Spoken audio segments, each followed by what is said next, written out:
Today is our day 4 here in Thailand. But today, pupunta tayo ng Pattaya, guys. So, nag-early check-out kami sa hotel namin. Kasi nga, magta-travel tayo today going to Pattaya. So, magko-commute lang tayo from here sa Pratunam, guys, going to Pattaya. Sasakay tayo ng bus. So, yung bus terminal na pupuntahan natin ngayon ay Mochi Terminal since yun yung malapit sa amin dito sa Pratunam Market, mga around 5 kilometers. However, may iba pang bus terminal na pwede yung puntahan, which is ang Ekamay Bus Terminal. So, piliin nyo lang kung saang terminal kayo malapit. From Pratunam Market ay nag-bolt na lang kami going to Chatuchak Mini Bus Station. Originally, Mochi talaga kami pupunta pero para mas mabilis, dito na lang kami sa may mini bus station sasakay going to Pattaya. So, we finally made it here sa may Chatuchak Mini Bus Terminal and tapat lang niya yung Bangkok Bus Terminal, guys. Nandyan lang din. So, sasakay tayo ng mini bus going to Pattaya. So, let's go! Ang ingay dun sa loob, guys, kasi pagpasok nyo, ang dami nilang nagbebenta ng ticket. So, nag-uunahan sila kung sino yung makakabenta sa kanila. So, we already have our ticket. This is around 150 baht. Yan. So, papasok na tayo kasi sabi in 30 minutes, babiyahe na daw yung van. Let's go! May number pala kung saan nakaparking ang mga minibus. Sa loob, hanapin nyo lang kung saang park number nakapark ang bus bound to Pattaya. Exactly 10 AM ay bumiyahe na kami going to Pattaya and mahigit 2.5 hours ay nakarating na din kami dito sa Pattaya City. After 2 hours and half na biyahe from Bangkok, we finally made it here in Pattaya! Welcome to Pattaya! This is actually our second time here in Pattaya. Napuntahan namin to last 2017 and I am so happy na finally nakabalik kami dito sa Pattaya. So we will be staying here for 2 days and 1 night para may enough time tayo to explore places na hindi naman napuntahan and para may idea din kayo kung ano yung magandang puntahan around Pattaya. So from the bus galing Bangkok, dito kami bumaba sa may Bali High or Bali Hay Pier. And if gusto nyo mag-island hopping, guys, dyan yung sakayan if pupunta kayo ng Kolar. Time check, it's 1 PM, so pupunta na tayo ng hotel and then from the hotel, start na ng ating tour around Pattaya. 2.4 kilometers lang ang layo ng aming hotel from Bali Hay Pier. And we decided na dito sa may Central Pattaya magstay para malapit na sa Walking Street, Pattaya Beach Road, and Central Pattaya. Dito pala kami sa may Somali Residence Pattaya nag-book ng accommodation and we will be staying here for a night. As you can see, malawak, malinis, at napakaganda ng aming kwarto. The only downside lang ay wala palang elevator dito pero may staff naman na tutulong mag-assist sa inyo. We booked this one sa Agoda for around 1,300 pesos per night for 2 packs na yan. After namin mag-settle sa aming hotel, ay we decided na gumala na. Actually, dito sa Pattaya, mode of transportation namin ay mostly Grab or Bolt. So from our hotel, ay dumiretso na kami dito sa Terminal 21. So we arrived here sa Terminal 21. This is an airport theme mall. O, diba? Taray. So, ang laki ng mall, pero dito kami sa may street market, guys. Kasi gutom na kami. Gusto namin kumain ng street food. So, bibili muna tayo dito. Tsaka natin papasukin yung loob. Iconic na symbol ng Terminal 21 ay ang airplane na ito. Actually, meron din nito sa Bangkok. Ang Terminal 21 is an airport theme mall kung saan pwede talagang mag-shopping dito. Pero sa labas lang ng Terminal 21 ay makikita nyo na agad ang street market na ito. Shopping and activities and of course mag-food trip pwedeng yung gawin dito. And inabutan nga kami ng gutom at dahil dyan dito na din kami kakain ng aming early dinner. Ay snack pa pala to, guys, but yes, dito pa lang sobrang na-enjoy at busog na busog kami. So just like that, we are going back to our hotel.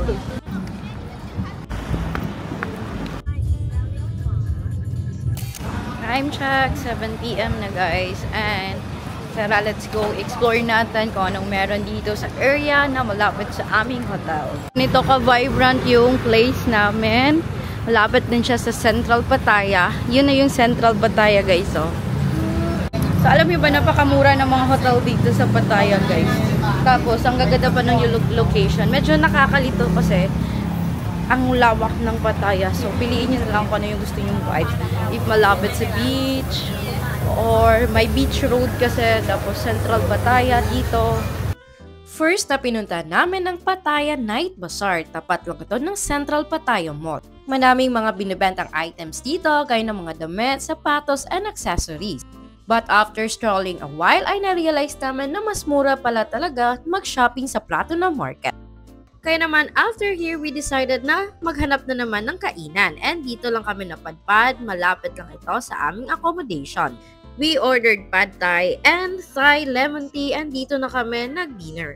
After eating, we decided to walk around naman at nakaabot kami dito sa Pattaya Beach.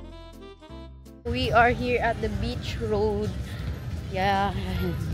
It reminds me of Busan guys. Tsaka yung sa Mikey Beach, Indanang. Sarap din tumambay dito.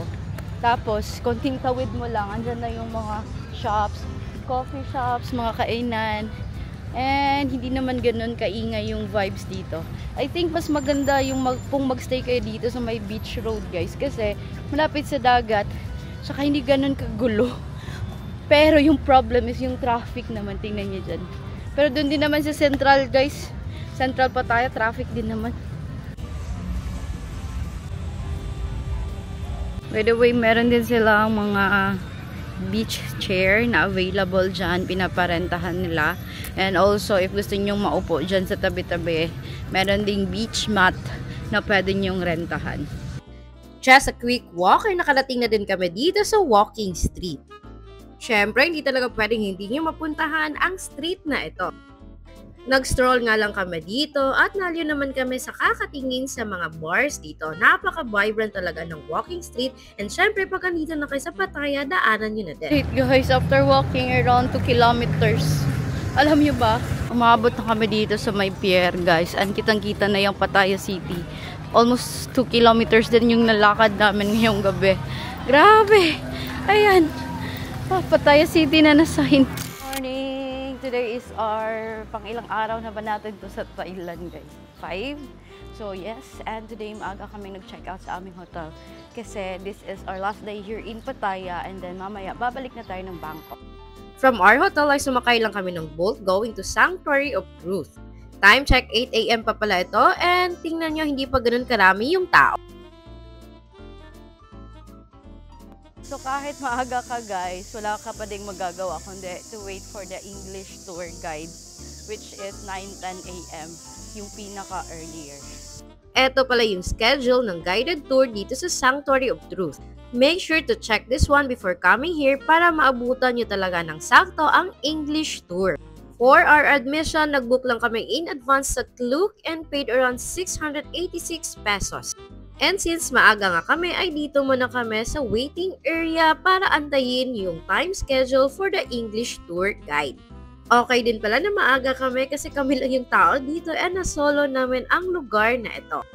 Dito pala yung magandang view ng Sanctuary of Truth and sobrang happy namin na nakarating na din kami dito finally.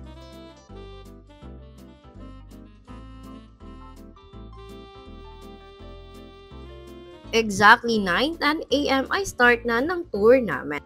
Required palang magsuot ng helmet for protection na din since hindi pa tapos ang paggawa ng Sanctuary of Truth. The sizes and the measure of the wood. And so we sit up inside the museum and it takes thing. But I'm sure it's quite hard to see. The museum is different from other places. Alright, so I have a long dovetail so they can add more, and more. And the other side, outside of the museum, we have over 170 pieces of columns or pillars supporting it. So this is how they interlock the tenon and the mortise. So this one here, to hold the weight so that it will not move or to make it balance. they had in nature to create a games. Like for example, some parts of farmer. They started the flowers and leaves. That refers to wealth, happiness, down here. Okay, it's beautiful. You can do a little after that. So everyone, as we walk inside the museum, Ang dami ko talagang na-learn dito sa Sanctuary of Truth. Ang Sanctuary of Truth ay isang museum and hindi siya temple. However, if you're coming here, recommended na mahaba yung susuot ninyong damit or kung may sarong kayo. During our guided tour, inexplain talaga ng aming guide ang meaning ng 7 Truths of Life. Each part ng museum ay nag-feature ng iba't ibang meaning. And each part ng museum din ay may iba't ibang corresponding truth of life. Here in Sanctuary of Truth, you will realize kung ano yung beginning and end of life. This is really a must-visit place if you're coming to Thailand. Aside na maganda yung lugar, ay marami ka talagang matutunan dito sa Sanctuary of Truth.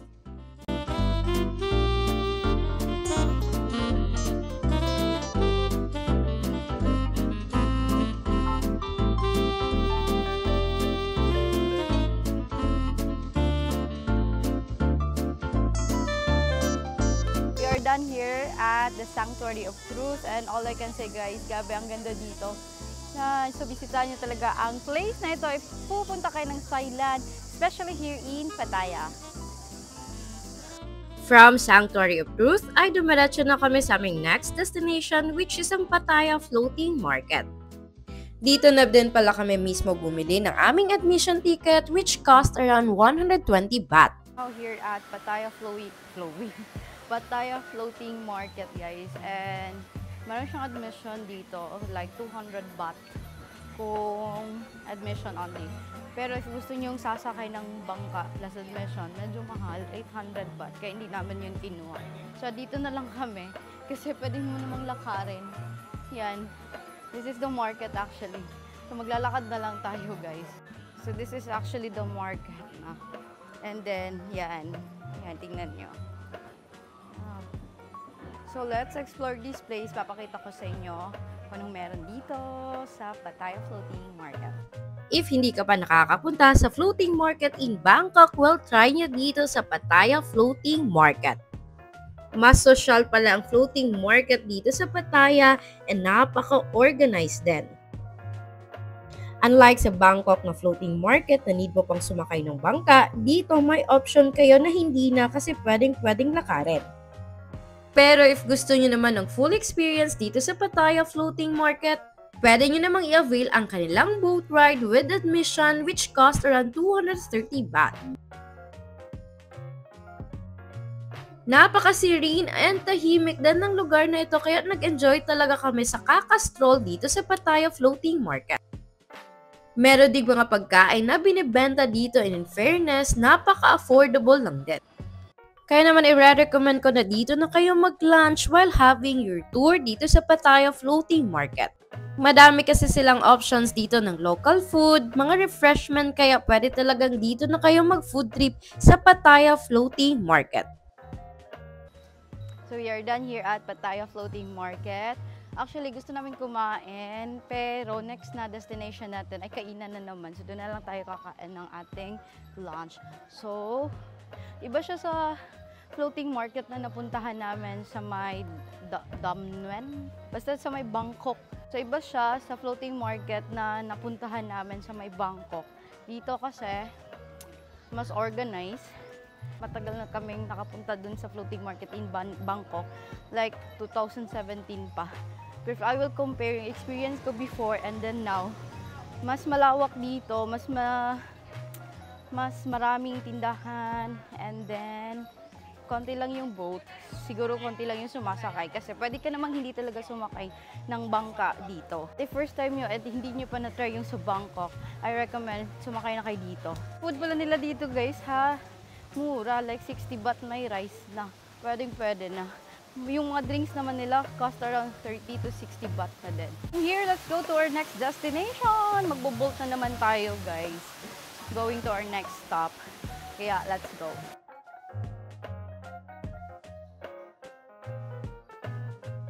And we are here to our next destination, which is House of Benedict. Let's go! Ang lapit lang pala nito from Pattaya Floating Market.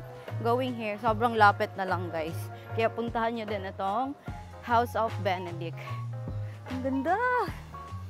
Meron palang admission fee dito which cost around 200 baht per person. Inclusive na to sa admission fee plus discount coupons sa mga cafes and kainan sa loob ng House of Benedict. So akala ko talaga isa siyang malaking cafe, pero sa loob pala ay maraming iba't ibang cafes and kainan ang andon. And yes, pwede talaga kayong mag-picture taking dito ng one to sawa kasi ang dami talagang mga theme room ang available dito.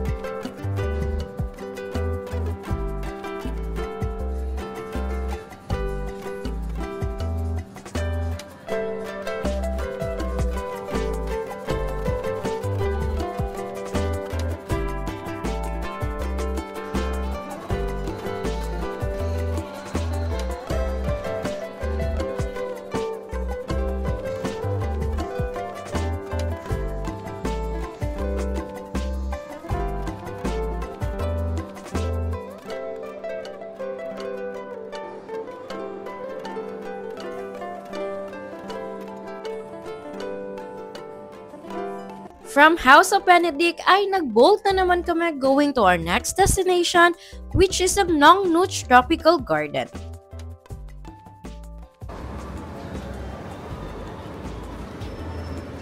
So we arrived here in Nong Nuch Botanical Garden and nakabook na kami ng ticket, but let's see kasi I think papalitan pa natin to ng physical ticket dito sa kanilang ticketing booth.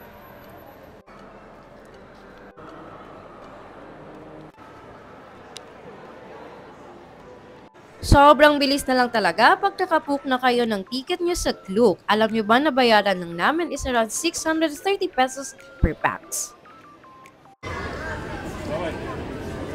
So yun na nga, yung voucher nyo from Klook, papalitan nyo ng physical ticket dun lang din sa my ticketing booth. Ito, nakapasok na kami sa loob ng Nong Nuch Pattaya. Actually, this is not our first time, mga second time na namin, pero 8 years ago pa yun, guys. So now, let's see kung anong bago dito. It's really good to be back here sa Nong Nuch Tropical Garden. Yes, like 7 or 8 years ago pa kami nakapunta dito, pero alam nyo ba, pagbalik namin, grabe, ganun pa din talaga kaganda and napaka well-maintained talaga ng Nong Nuch Tropical Garden. Ang Nong Nuch Tropical Garden is known as the Thailand's largest and spectacular botanical garden. Sikat na sikat talaga ito sa mga turista kasi napakalawak and napakaganda ng lugar na ito. Tama yung picture. Bakit naiyakang kuhan? Yan yung picture niya last 8 years ago. Pero yung kulay niya ngayon, iba na. Nag-upgrade. Kulang na siya. Titingnan namin yung pictures namin 8 years ago, yung nakakatuwa. Kasi halos lahat talaga ng part dito, pinicturan talaga namin, may picture kami. So ngayon, tamang stroll na lang kami dito. Since we are back again here at Nong Nuch. If pupunta kayo sa Nong Nuch, make sure to plan well your itinerary kasi sobrang lawak talaga ng lugar. Meron lang naman silang 20 theme garden dito, kaya yes, sobrang lawak talaga. Also, don't forget to bring travel essentials para hindi kayo mainitan. Ang maganda naman ay meron silang pathway kung saan pwede kayong maglakad para hindi kayo mainitan. And one of our favorite spot dito sa Nong Nuch Tropical Garden ay ang French Village. Sobrang ganda naman talaga ng lugar na ito kaya hindi talaga nakakasawang balik-balikan.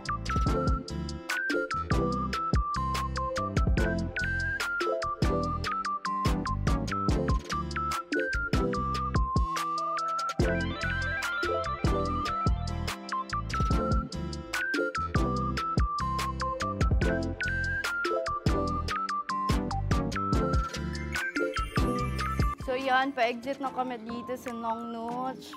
And yeah, puntahan niyo talaga to guys kasi ang ganda talaga dito.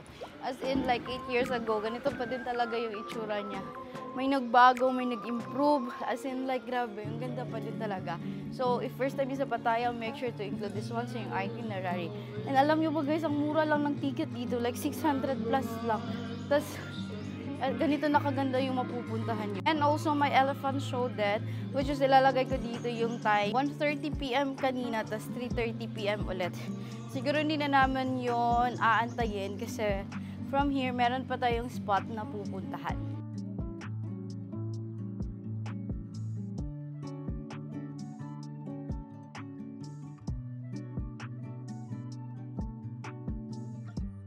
So nahulaan nyo na kung ano yung next destination natin. Yes, that's the big mountain Buddha or the Khao Chi Chan Buddha. Welcome! Yun na din itong unahin, and then sunod Nong Noch, and then House of Benedict, and then floating market, ganon. Depende na yan sa inyo guys.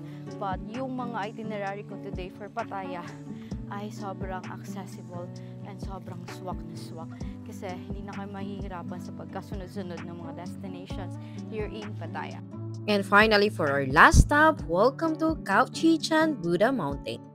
This is the largest Buddha carved image in the world. And kilala ito as Buddha Mountain at dahil dyan isa siya sa kilalang destination dito sa Chonburi Province, Thailand.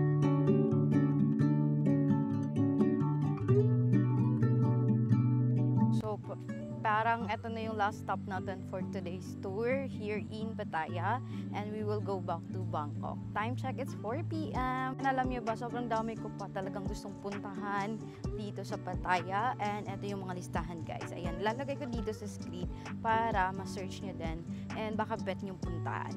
So marami kaming napuntahan sa aming Pattaya 2 days tour, and I'm so excited to share this itinerary sa inyo. Sayang nga lang at may mga lugar akong hindi napuntahan for this travel, but alam niyo naman na pupuntahan at pupuntahan namin yan soon. Sobrang happy kasi kahit 2 days lang kami, madami pa din kami napuntahan. And nakabalik kami dito sa Pattaya after 8 years. Imagine, 2017 pa kami dito, and now we are back here in Pattaya. So from Khao Chi Chan Mountain, babalik na tayo ng Pattaya Central. And let's see kung ano ba, magka-cafe pa ba kami, kakain, or pupunta na ng Pattaya Bus Terminal. So now we are going back to Bangkok. Time check 5 PM na guys, and yeah, let's go to Bangkok. So from here sa Central Pattaya, we will be riding Bolt going to North Bus Pattaya Terminal. Let's go! If going back to Bangkok, dito kayo sa Pattaya North Bus Station. So now we decided na mag-bus na lang din going back to Bangkok. Para may idea kayo, eto pala yung bus schedule nila. And kung titingnan nyo, mas madami yung bus departure if sa Eka Mai Station kayo. Eto naman yung interval nila at yung start ng kanilang bus departure is around 4:30 AM. And eto yung ticketing office nila kung saan ka bibili ng inyong ticket.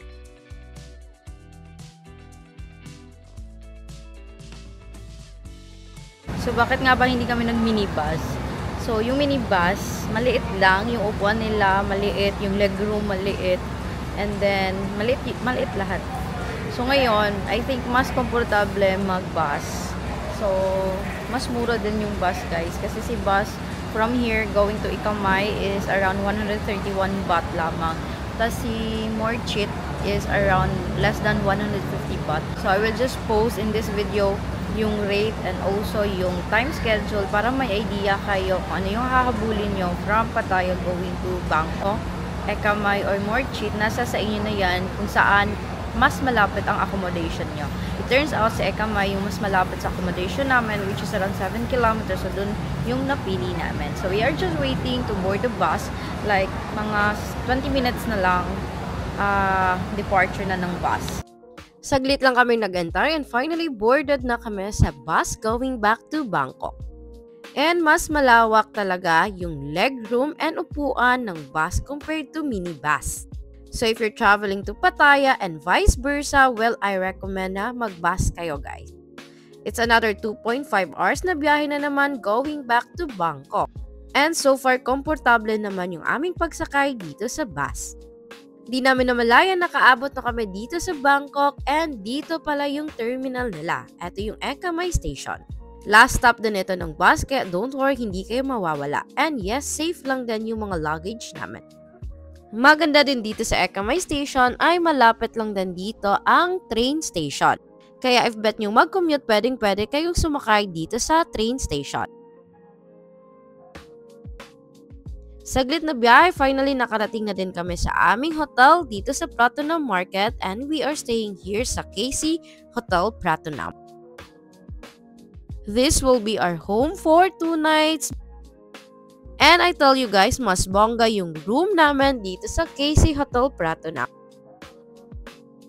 And kung mapapansin nyo, malinis, malawak, and komportable yung room namin dito. Kumpleto din naman yung mga amenities na kakailanganin inside the room, free bottled water, coffee, and everyday housekeeping din dito. Nagustuhan ko din yung toilet kasi malinis and organized din. And we made it here sa aming hotel here in Pratunam. Welcome to KC Hotel Pratunam. So I booked this one sa Klook for around 3,800 pesos, good for 2 nights. And yes, we will be staying here sa my Pratunam area again for 2 nights. Sa train station, sa may Ratcha Prarop station. So if you're coming from Suvarnabhumi or pabalik kayo ng airport, hindi kayo problema kasi malapit lang dito yung Ratcha Prarop station going to the airport. Medyo malayo dito yung Pratunam Market kasi syempre nasanay kami na yung Pratunam Market is like paglabas namin or konting lakad lang, andito na agad yung Pratunam Market. Dito guys, mga siguro nasa 300 meters, 200 to 300 meters na lakaran ay makakarating na kayo sa Pratunam Market. Kasi talaga pag alimbawa nasa Pratunam kami, paglabas andun na talaga lahat. Now, for this hotel, located siya sa isang tahimik na alley. So, if gusto niyo tahimik, pero safe naman guys ha. Marami ding hotel around this area. Pero siya isang alley na maraming hotel and hindi siya ganoon kaingay. Napakatahimik ng place na ito paglabas nyo.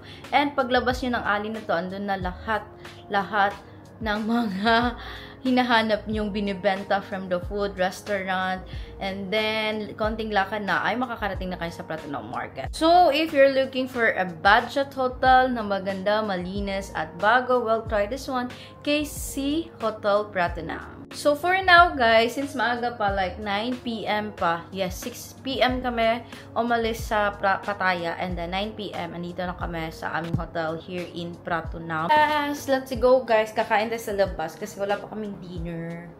Ooh.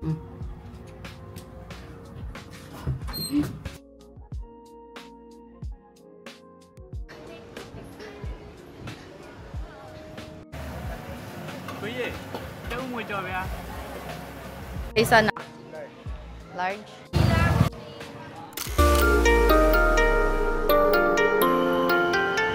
Nice. Mura po.